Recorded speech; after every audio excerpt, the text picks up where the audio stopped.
بسم الله الرحمن الرحيم.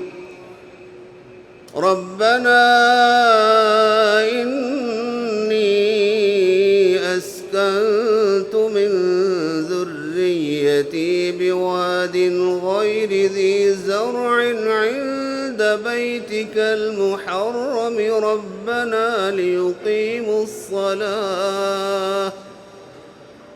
ربنا ليقيموا الصلاة فاجعل أفئدة من الناس تهوي إليهم وارزقهم من الثمرات لعلهم يشكرون.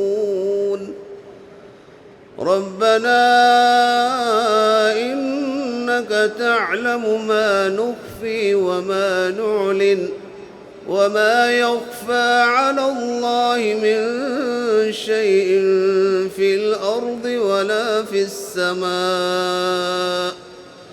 الحمد لله الذي وهب لي على الكبر إسماعيل وإسحاق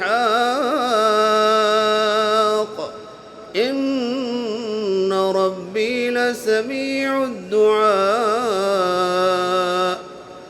رب اجعل لي مقيم الصلاة ومن ذريتي ربنا وتقبل دعاء. ربنا اغفر لي ولوالدي وللمؤمنين يوم يقوم الحساب. صدق الله العظيم.